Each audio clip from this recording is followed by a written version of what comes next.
You will pay some cap gains as you live, so that's part of the other challenge there too, while you're alive. But when you die and your spouse dies, all of that 130 million passes to, or whatever's remaining in the trust, to your children estate tax free. And so this idea of control, I think you really need to see it while you're alive and when you pass, and the control of yourself versus your kids, and ask yourself, what's the better trade? To trade some control now, right, for an extra 40% later, of more impact and more freedom for families, or whatever the causes you believe in you want to be a part of, or hold on to it now, Dan, and just let the government come in and say, thank you. You did all the work for 20, 30, 40, 50 years. You built all this, did all this stuff, and we'll take our 40%. So what am I missing, Dan? Prove me wrong. Where am I wrong? I just think that, and that's in addition to the capital gains tax. Hello, everybody. Welcome to a Capital Gains Tax Solutions short podcast. We're also streaming on Build It to Billions.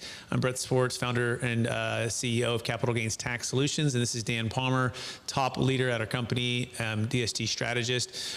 Today, Dan, I think we're going to talk about neutral is negative. When you hear neutral is negative, what comes to mind? And then let's see how we can apply that to our strategies that we help people when they're exiting. For me, probably, I just think, people probably think neutral is okay. But normally if you're in neutral, you're being pushed around by the things that are happening around you.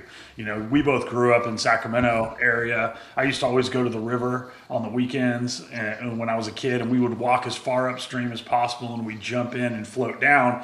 And you get to those big sections where it doesn't feel like you're moving at all. And you're talking with your friends, we're on air mattresses. But if you look at the shoreline, you can pick out a tree or a rock. And you look back, you talk to your friends for a couple minutes, and you look, and now that tree or rock's way upstream. You didn't know it. You were just in neutral, but you were getting pushed by the current, and you drifted to a place where maybe you didn't expect or didn't want to be. And so I think for a lot of people, when it comes to wealth, they're in neutral. They're getting pushed by world events. They're getting pushed by other people's ideas. They're not being strategic and deliberate about their own goals and their own desires, and so they end up getting pushed. And I would encourage everyone to be the driver of your own life. Like, do the research, do the work, get in gear, and go. I love it. Yeah, I couldn't agree with you more. I remember actually doing those trips with you and jumping off that big rock near the bridge, and it's kind of scary because it's decent height, and it's freezing water, so you got to get out as quick as you can because your body will go into hypothermia pretty quick. But usually it's like 105 out, so it's fine because you can take it and then you get out and then you're hot again. So 100%. And so I think some of the things that really push us when we don't necessarily know how hard it's going to push or what it's going to do is the 1031 exchange, right? Now we know that it pushes us in the 45, 180, but I think the things that sometimes people miss is they're not diversifying, they're not liquid, and they're over concentrated in a single asset class, and they're also over concentrated with the timing of it all, right? So they're picking a moment, and I think time and the drastic changes of the environment we're in that tends to be quicker, I think, today than it's ever been with technology and everything that's going on. It's limiting their ability to have great outcomes, I think. And since if I've made wealth and built wealth for years, and I've done it in a long period of time, but if I have this moment in time where I have to sell and try to make a great decision under the time frame, that can be very challenging, and that can turn negative, like we've seen with interest rates. If you locked in a couple of years ago, but those interest rates now have adjusted, and now you're facing big changes in your cash flow because the debt flow is sinking the cash flow. That's what we've seen. We've seen rent growth really slow, especially for like multifamily properties. We've seen regulation that seems to continue to be more and more challenging to be an owner of real estate, especially in these Tax-California states, New York, New Jersey's. And the question is, will you look for a different solution that gives you the more flexibility to get on the positive side of momentum? And I think momentum, it's hard. It's typically hard to get. It's pretty easy to lose, though, but it's priceless when you have it. And so talk about the power of momentum as you've seen and or experienced or have learned with the trust, with an installment sale, the way we structure it, and maybe some reasons why you think momentum is able to be achieved versus, maybe the 1031 exchange. Yeah, I just think you maintain control of the directions you want to go. In a 1031 exchange, you're so limited. You have the time restrictions. Quite honestly, if you're dealing with someone that's also familiar with 1031s, they kind of have you over a barrel a little bit as the seller, because they know that you have to identify and close on something. So you often don't get a great deal. The timing restriction also forces you, if you sell in a seller's market, you have to buy in that same market. So you're not capturing any sort of upside from market conditions changing in your favor. And so you just have to follow those rules. And so you're kind of stuck. But with the deferred sales trust, you don't have any of those timing restrictions. And so you can exit, and you can put your funds into a passive REIT for a year or 18 months until the market conditions change, and then buy a new property when the conditions are more in your favor. And so in terms of creating momentum, I think what creates momentum is being able to be strategic. Being able to basically make plans with a larger set of information, whereas the 1031 just puts you into this really narrow thing. And it's a great tool. If everything lines up, it is a really good tool, and it's in your favor. But there's the limitations just trap you down. And whereas the deferred sales trust just opens up, any investment vehicle is available for you. There's no timing restrictions. You don't have to carry any debt forward. There's just a lot of extra benefits with the deferred sales trust, where you can use your skill, your wisdom, your expertise to get that ball of momentum rolling forward in your favor. Excellent. Yeah, I couldn't agree more. By the way, if you want to learn more, go to capitalgainstaxsolutions.com, capitalgainstaxsolutions.com to get started on a plan. If you have a $1 million plus exit and $1 million gain on Bitcoin, businesses, real estate, large exits, large tax, we're here to help. We want to build a plan with you and show you your options. I think some of the top mistakes people make when it comes to the 1031 exchange is they forget that the debt must be replaced. And it's not to say that they forget, because it's equal or greater value, but I guess they don't give the weight to what that actually means, right? They had assumed, again, debt would stay low and it wouldn't adjust, interest rates wouldn't be where they're at, or at least wouldn't go as high as they've gone. They would think that banks would be more flexible with extending loans, or they can refinance, or these different things. But it's really put a drag on transactional volume. I mean, and I heard, this is residential, a little different than commercial, but I've heard that last year was the slowest year in residential real estate, even slower transactional volume than in the 2008 crash or the 2009, right around there. Like, that's kind of staggering to think about, right? Like, the actual transactional volume. The prices remained relatively, some lower, but maybe sometimes some of them even, some places are actually higher. It's kind of crazy to think about, but the transactional volume is way down. And so that's one of the bigger mistakes to think about. The idea of being in debt when the marketplace is really hot and high is we should have a debt flow mindset instead of just cash flow, meaning if it's really hot, really high, how can I sell high, get out of debt, which our strategy allows you to do versus the 1031 doesn't allow you to do. Number two, how do I sell high and be able to get liquidity versus the 1031? You cannot get liquidity. You're stuck in assets. Now, there are some options of like 721 where you might be able to get like some partial liquidity. But again, it's still within real estate. And do you want to be selling when and getting liquidity in real estate if the market has shifted? That's another kind of topic here. And so, yeah, it's just being strategic, like you said. The other top mistakes people make is that control is only when I'm running my own deals, right? Only when I'm running my own deals. Now, we give up control when we do 1031 exchanges. We give up control if we're working with financial advisors, right? We give up control when we're passive investors. The neat part about our strategy, it allows you to do all of those three if you want to be more passive, but also be active. So I like the ability to choose. I think it's like retirement, Dan. Like most folks say, like, retirement is overrated in the sense that it's probably better to have the option to work more or less in a given season or a given week of your life rather than fully retire and not work. And so the idea is, can I choose to do stuff that's meaningful for me in this season, and can I choose to work this week and next week not work as much? Like that's more of a lifestyle of work flexibility, right? And I think that's what the trust gives. It gives the ability for investment and work flexibility, to be active or be passive, right?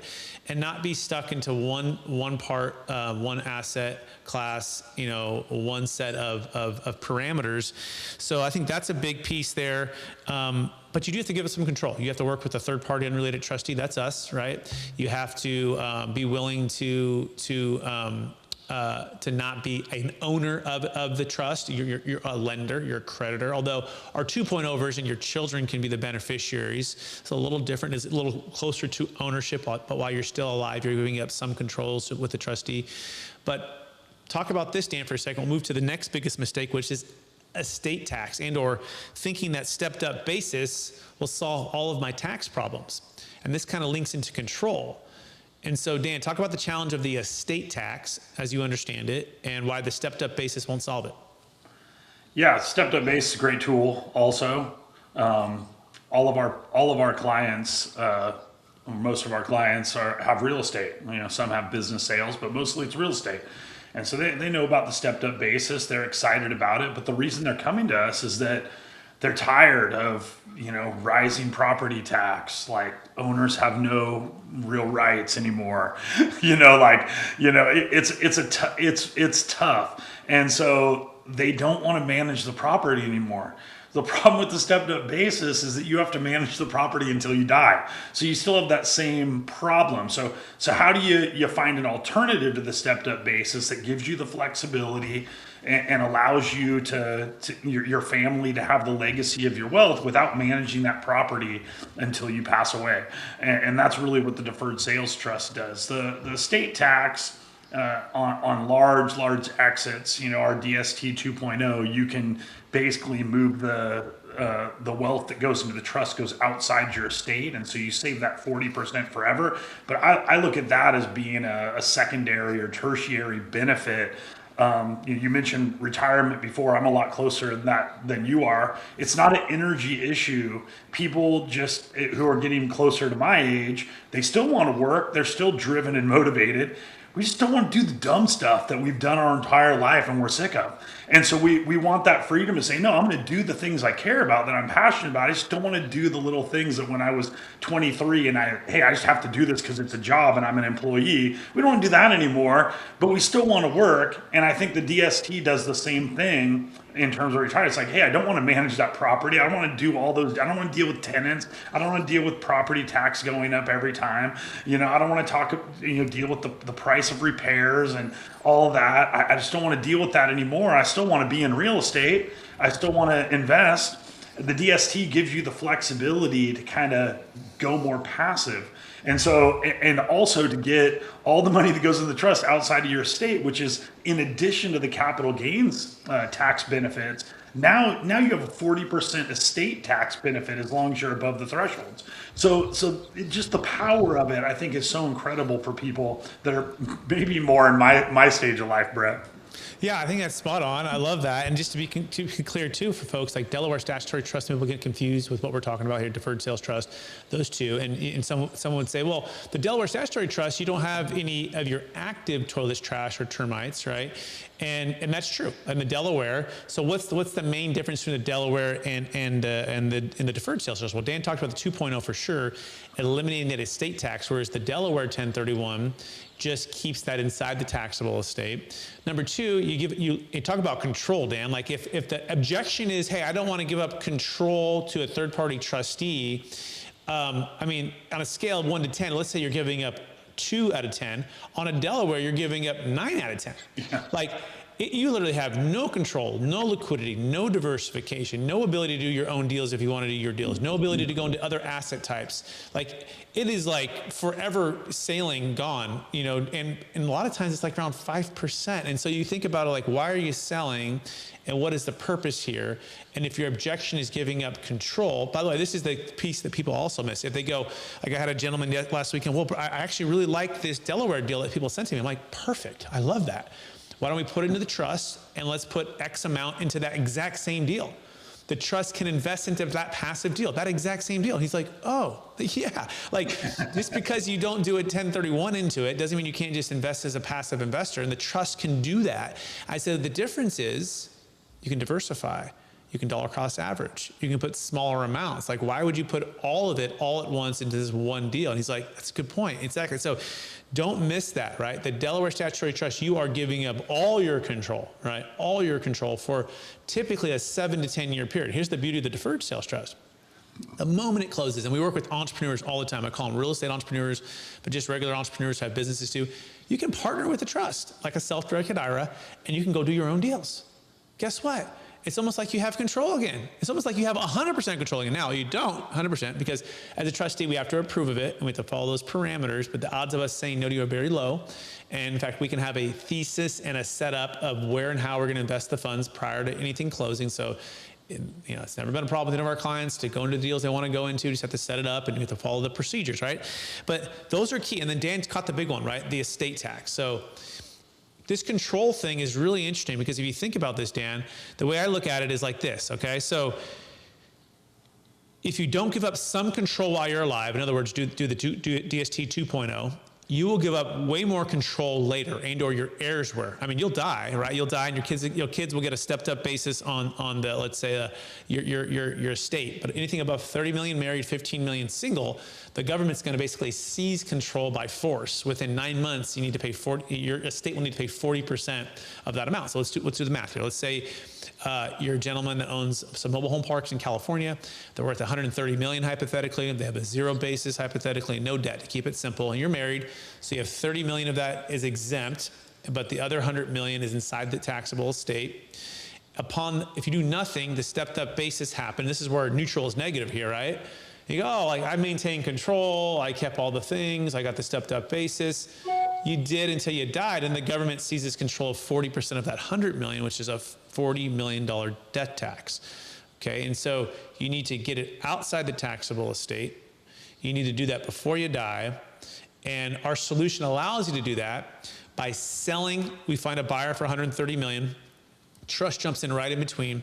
Seller is selling the asset first to the trust. Trust issues basically kind of like a promissory. It's a little different on the 2.0, but it's basically like that. And the trust sells it to the buyer. So the 130 million hits a place like Charles Schwab typically, and then it'll pay a percentage based upon that married couple's life expectancy. You will pay some cap gains as you live, so that's part of the other challenge there too, while you're alive. But when you die and your spouse dies, all of that 130 million passes to, or whatever's remaining in the trust, to your children estate tax free. And so this idea of control, I think you really need to see it while you're alive and when you pass, and the control of yourself versus your kids, and ask yourself, what's the better trade? To trade some control now, right, for an extra 40% later of more impact and more freedom for families, or whatever the causes you believe in you want to be a part of, or hold on to it now, Dan, and just let the government come in and say, thank you. You did all the work for 20, 30, 40, 50 years. You built all this, did all this stuff, and we'll take our 40%. So what am I missing, Dan? Prove me wrong. Where am I wrong? I just think that, and that's in addition to the capital gains tax. Mm-hmm. So it's not 40% sounds horrific, but it's much, much more than 40% because you're going to already have paid 40% on the initial exit. And then at your death, another 40% is going to get taken. So, brutal. Yeah, to be clear, our 2.0, the capital gains tax is also eliminated, okay? So although during your lifetime, Dan's right, like while they're living, let's say they did this when they're 50, Dan, and they lived to 90, during those 40 years on the 130 million, that's going to pay a percentage, call it like around 5%. It's a whole calculation. It kind of depend. That will be partial cap gains. So you will pay some cap gains. Like it's not perfect, right? Like that's really important to understand. Like this is not, we have to follow all of the guardrails here. So you'll pay some tax, but upon your death, if that 130 did grow, let's just say to 250 million as an example, all of that is outside the taxable estate as well, which is huge. And so, yeah, so those are some things to be thinking about as you're listening to this. And we want to help you with this, of course, to make great decisions. Go to capitalgainstaxsolutions.com for no cost, no obligation strategy session with ourselves. And if that goes well with the tax attorney, we work with a no cost, no obligation to explore these options. Again, this works for businesses, Bitcoin, real estate, primary homes. It also works for stock, public or private, artwork, collectibles. We've done any asset of any kind across all 50 states. Just go to capitalgainstaxsolutions.com. Dan, I think we're pretty much out of time. Any last thoughts or for the audience before we jump? I would love to talk to you. I really like people. So sometimes people are like, yeah, I'm thinking about this exit. I don't really know what it's going to mean. And it's hard to get enough research from our website. Just set up a meeting and come meet with me and we'll walk through it. And Brett and I cover a lot of distance every time we meet. And sometimes we don't fill in all of the cracks. And so if you feel like maybe there's a crack that doesn't make sense to you, set up the meeting and let's dig into that and figure out if the Deferred Sales Trust is a good option for you. Awesome. He's Dan Palmer. I'm Brett Swarts, capitalgainstaxsolutions.com. We'll hope to talk to you all real soon. Thanks now. Bye.